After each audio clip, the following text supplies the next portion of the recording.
Alors, nous allons amorcer l'étude de l'analyse des correspondances binaires en commençant par faire un petit rappel ou une petite introduction à certains termes ou à certaines notions qui sont liées à l'analyse de tableaux de fréquences.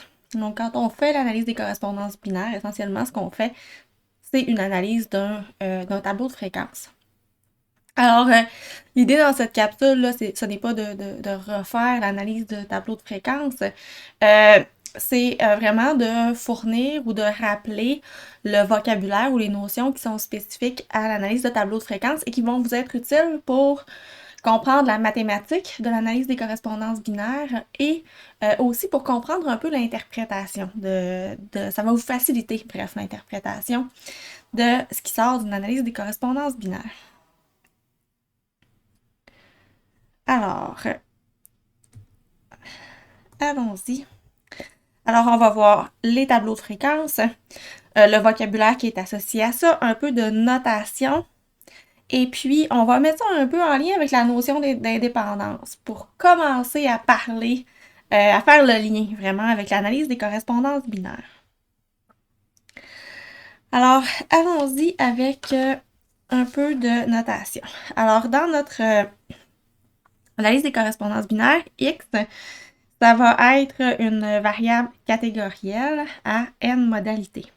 Dans l'exemple qui va nous intéresser, X, ça va être la couleur des cheveux. Donc, la couleur des cheveux.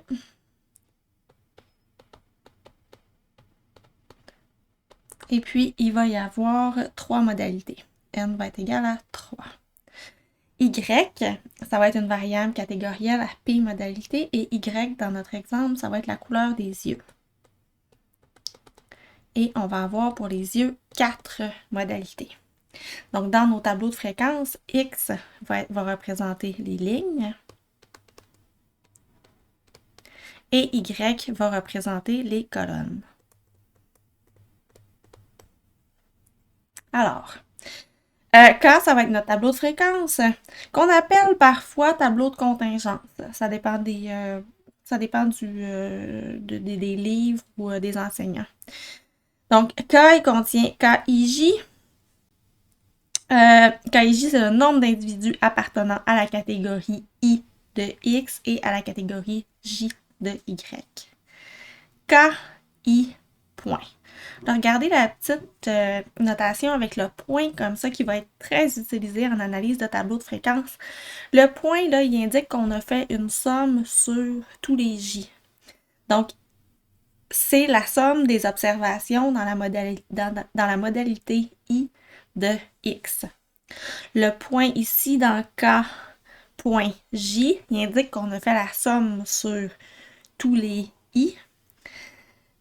Donc, c'est la somme des observations dans la modalité J de Y. Et K point point, ben, on a fait la somme à la fois sur les I et sur les J. Donc, c'est notre nombre total d'observations. Alors, voici un exemple de tableau de fréquence. Alors, par exemple, ici, ce que vous avez, c'est K1, 1. Donc, le nombre d'individus qui avaient à la fois les cheveux châtains et les yeux marrons. Donc, ici, vous avez Y qui est en colonne et vos X qui correspondent à la couleur des yeux qui sont en ligne. Donc, si on regarde ici, par exemple, pour illustrer la notation avec les petits points, là, ça ici, ça correspond à K2 pour la deuxième ligne, point parce que je fais la somme sur toutes les colonnes. Donc, ça donne 54 plus 14 plus 10. Ici, on ferait la même chose sauf qu'on va faire la somme sur les lignes. Donc, ici, j'ai K.2.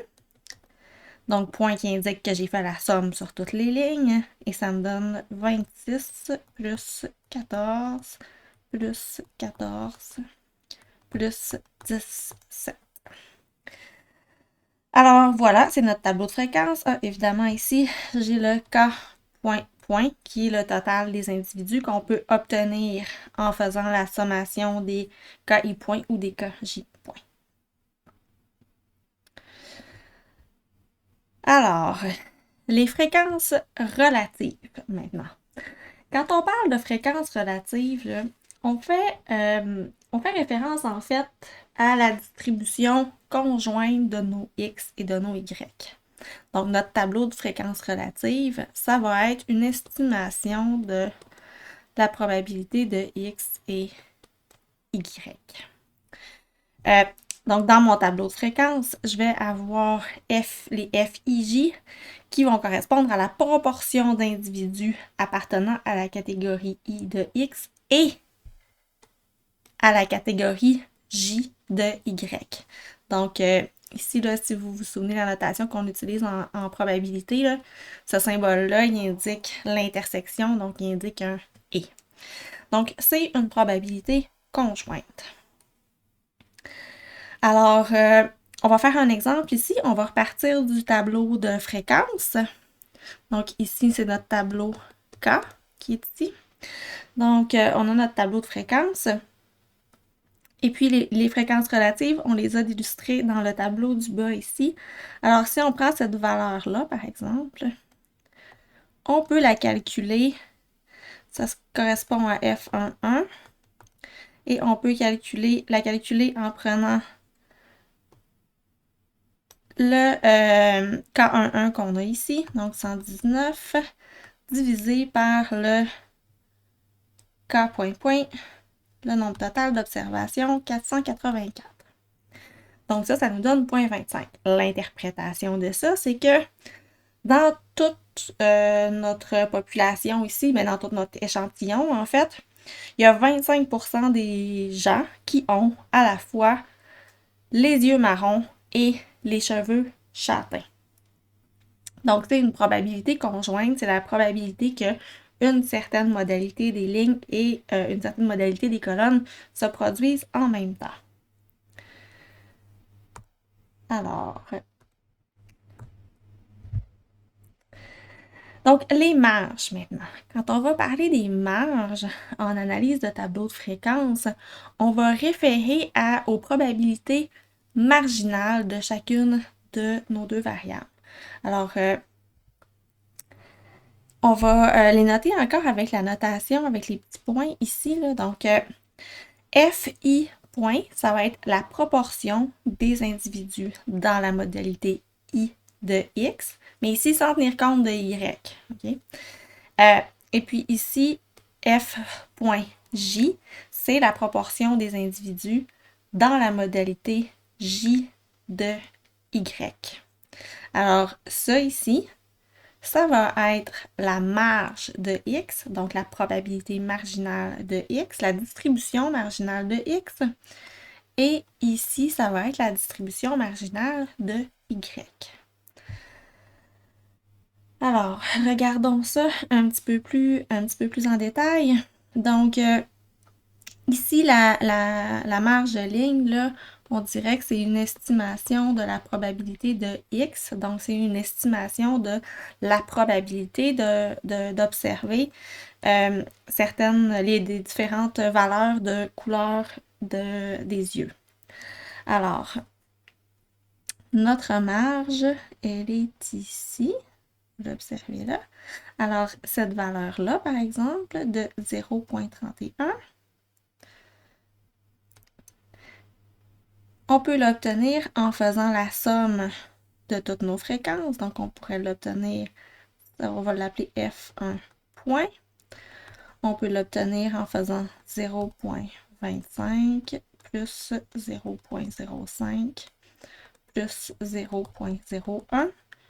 Ou on peut l'obtenir en allant chercher le nombre de personnes qui ont les yeux marrons sur le nombre total de personnes dans notre échantillon. 152 divisé par 484. Donc, l'interprétation de ça, c'est si on ne tient pas compte de Y du tout, donc si on ne tient pas compte de la couleur des cheveux, j'ai 31% des gens qui ont les cheveux marrons, les yeux marrons, pardon, 16% qui ont les yeux noisettes, 12% qui ont les yeux verts et 40% qui ont les yeux bleu. Voilà pour la marge ligne. Donc, la marge colonne, maintenant, ben, c'est la même chose, hein? C'est une estimation de la probabilité marginale de ma colonne, de Y. Donc ici, la probabilité marginale de la couleur des cheveux.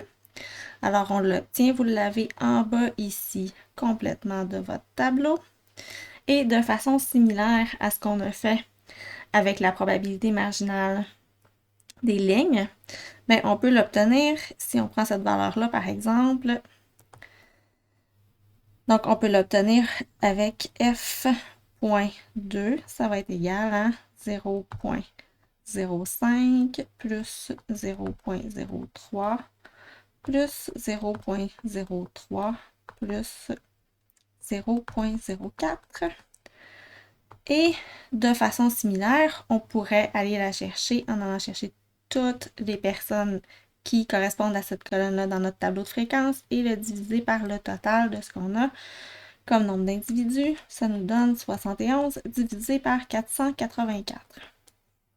Alors, l'interprétation de cette valeur-là, c'est que dans l'ensemble de notre population, on a 15% des gens qui ont les cheveux roux. Donc, c'est la distribution marginale. Elle ne tient pas compte du tout de la couleur des yeux. Alors, on va souvent présenter les fréquences relatives ici, accompagnées des marges, des distributions marginales ici. Donc, on va souvent présenter là, les deux tableaux, les trois, en fait, les trois notions vont souvent être présentées ensemble dans un tableau. Donc, ici, au milieu, j'ai une estimation de la probabilité de X et Y. Ici, j'ai une estimation de la probabilité de X. Et ici, j'ai une estimation de la probabilité de Y. Alors, voilà pour les marges. Maintenant, profil ligne et profil colonne. Donc là, avec les fréquences relatives, on s'intéressait à la distribution conjointe. Avec les marges lignes et les marges colonnes, on s'intéressait à la distribution marginale. Avec les profils lignes et les profils colonnes, on va s'intéresser à une distribution conditionnelle. Alors, commençons avec les profils. Donc, quand on regarde un profil ligne, là, ce qu'on est en train d'étudier, en fait, c'est la distribution ou la probabilité de chacune de nos colonnes, sachant nos lignes. Donc, un profil ligne, c'est une distribution conditionnelle à la ligne. Donc, dans l'exemple ici, ça va être la distribution ou la probabilité de la couleur des cheveux, sachant la couleur des yeux. D'accord? Donc, par exemple, si on s'intéresse ici, c'est la probabilité d'avoir les cheveux roux, sachant que les yeux sont marrons. Donc, pour calculer cette probabilité-là, ben, on va regarder la quantité de personnes qui ont les cheveux roux et les yeux marrons, 26, qu'on va diviser par le nombre total de personnes qui ont les yeux marrons, 152. Donc, ce que ça veut dire, c'est parmi les personnes qui ont les yeux marrons, il y en a environ 17% qui ont les cheveux roux. Dit autrement, sachant qu'une personne a les yeux marrons, ben les chances qu'elle ait les cheveux roux sont de 17%. Alors, si vous vous souvenez de vos notions de probabilité, là, ben une distribution conditionnelle comme ça, on va aller la chercher avec la probabilité de roux et marron. divisé par la probabilité d'avoir les yeux marrons. Donc, en utilisant cette formulation-là, on voit qu'on est capable d'aller chercher les profils lignes et les profils colonnes à partir du tableau des fréquences relatives aussi. Ici, j'ai fait l'exemple à partir du tableau des fréquences absolues, mais on peut le faire avec le tableau des fréquences relatives. Alors voilà, profil ligne, c'est la distribution de la colonne sachant la ligne. Maintenant, ce tableau-là, on va l'appeler L. Et puis ici, ma première ligne, ça va être L1. Ma deuxième ligne, ça va être L2, L3 et L4. Comme ça. Alors, les profils lignes, quand on va utiliser la notation matricielle, ce qui va beaucoup nous simplifier la vie quand on va devoir calculer des valeurs singulières là-dessus, faire des opérations matricielles là-dessus. Donc, on va utiliser cette notation-là qui utilise ici le tableau des fréquences relatives. Et ici, un poids qui correspond à la distribution marginale de mes lignes. L, ça va représenter le profil ligne. Donc voilà, c'est tout ce qu'il y a à retenir de ça. C'est vraiment tout simplement une notation qu'on utilise pour se simplifier la vie. Alors, le profil ligne moyen, ce qu'il faut retenir de ça, c'est que c'est pas tout simplement la moyenne de mes profils lignes. Donc ici, là, ça, ce serait la valeur que j'aurais dans mon profil ligne I1, par exemple. Donc, c'est cette valeur-là, mais pondérée par le poids de mes lignes. Donc, le profil ligne moyen, en fait, il correspond à la distribution marginale de mes colonnes. Donc, dans ce cas-ci, à la distribution marginale de la couleur des cheveux. Alors, ici, là, je veux juste vous montrer le lien entre ça et l'indépendance, ou vous donner une certaine intuition du lien entre les profils lignes et la notion d'indépendance. Alors, ce que vous voyez ici dans les 4 premières lignes du tableau, ce sont mes profils lignes. D'accord? Donc, mes distributions conditionnelles, sachant la couleur des yeux. Et ici, c'est le profil ligne moyen.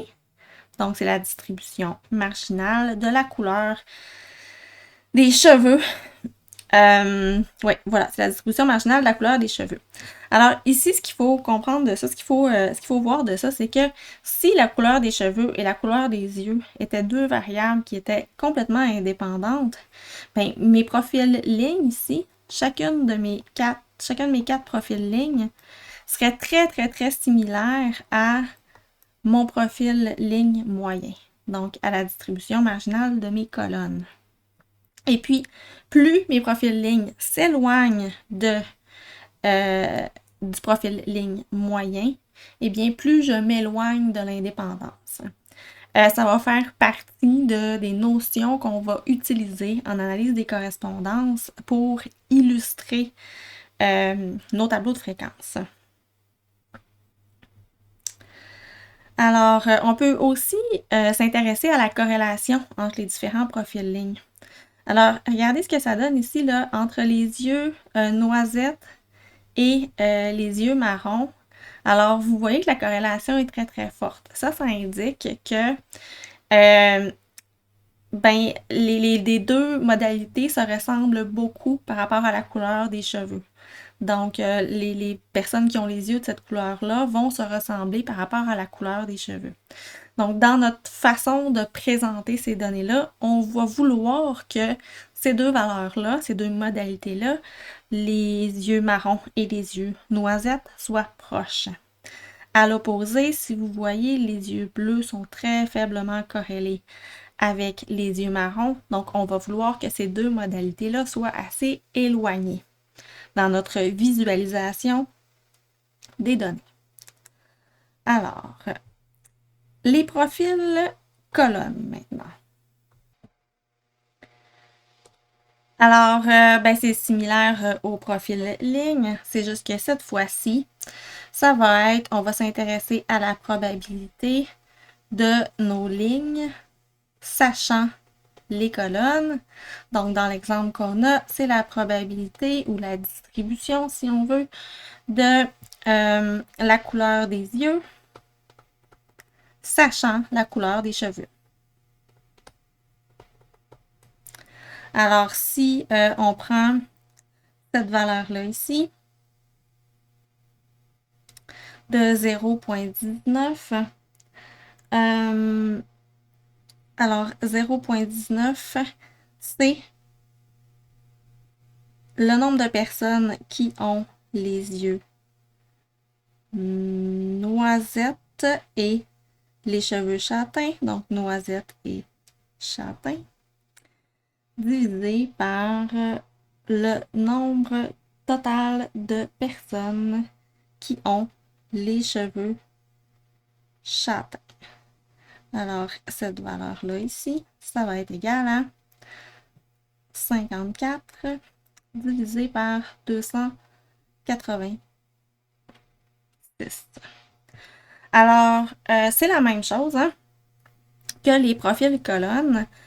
Notez cependant que ici, là, le tableau des profils colonnes, on a ici C1, C2 et C3. Donc, remarquez qu'on aurait eu tendance à le mettre transposé, à utiliser ce même tableau-là, mais transposé pour le présenter.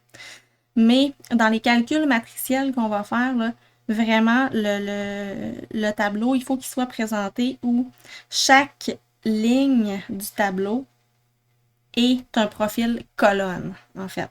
Donc ici, là, la somme de tous les éléments de cette ligne-là, ça devrait être égal à 1. Donc tous les éléments de la première ligne, là, la somme sur la première ligne devrait être égale à 1, ici. Mais c'est la même chose, essentiellement. Donc, c'est sachant la couleur des cheveux, cette ligne-là, elle me donne, sachant la couleur des cheveux, quelle sera la couleur des yeux, quelle est la probabilité d'observer chacune des modalités des couleurs des yeux. OK, profil colonne, encore une fois, on va utiliser une notation qui est matricielle pour en parler. Donc, notre C ici, chacune de ces lignes va contenir un profil colonne. Ça ici, le F, c'est le tableau des fréquences relatives. Et on a DP ici, qui, sur la diagonale, contient mes marges colonnes. Donc, ça me permet là, de façon matricielle de calculer, d'obtenir mon profil colonne. Encore une fois, profil colonne moyen, c'est comme le profil colonne ligne, sauf qu'on va venir pondérer ici par le poids des colonnes. Et puis, donc finalement, mon profil colonne moyen, c'est la distribution marginale de mes lignes. Alors, de la même façon qu'avec les profils lignes, donc sous l'indépendance, on aurait que notre profil colonne moyen, qui est ici, correspond à la distribution marginale de mes lignes. Donc, notre profil colonne moyen, il devrait ressembler à chacun de mes profils colonnes sous l'indépendance. Et plus on s'éloigne de l'indépendance, donc plus il y a un lien entre la couleur des yeux et la couleur des cheveux, plus mes profils colonnes vont s'éloigner de ce profil moyen ici. On pourrait encore ici regarder la corrélation entre les profils colonnes et on verrait qu'entre les cheveux châtains et roux, il y a une similitude. Donc, on va vouloir dans notre analyse que ces deux points-là se retrouvent proches. Et entre les cheveux blonds et roux, ben, on observe des profils de couleur des yeux qui sont complètement différents, donc la corrélation est même négative. Donc, on va vouloir que ces points-là soient très éloignés dans notre analyse. Donc, en résumé, dans cette capsule, j'ai fait un gros résumé de toutes les notions dont vous allez avoir besoin finalement pour comprendre l'analyse des correspondances binaires. Donc, on a parlé des fréquences absolues et des fréquences relatives. Les fréquences relatives, on les présente habituellement dans un tableau, puis on présente généralement la distribution conjointe de nos deux variables dans ces fréquences relatives-là. Donc, c'est généralement à ça qu'on réfère. On réfère à une estimation de la probabilité conjointe quand on parle de fréquences relatives en général. On a parlé des marges. Donc, quand on parle des marges, on réfère à la distribution d'une variable sans se préoccuper de l'autre. Donc, aux marges de notre tableau, distribution marginale de X et de Y. Puis maintenant, quand on réfère au profil ligne et au profil colonne en analyse de tableau de fréquence, bien là, on réfère à des distributions conditionnelles. Alors, le profil ligne, c'est la distribution de nos colonnes sachant la ligne, donc conditionnellement à la ligne. Et le profil colonne, bien, c'est la distribution de nos lignes conditionnellement à nos colonnes. Alors, c'est des notions qui vont vous aider à comprendre la suite, à comprendre un peu l'aspect mathématique et qui vont vous aider à interpréter un peu l'analyse des correspondances binaires.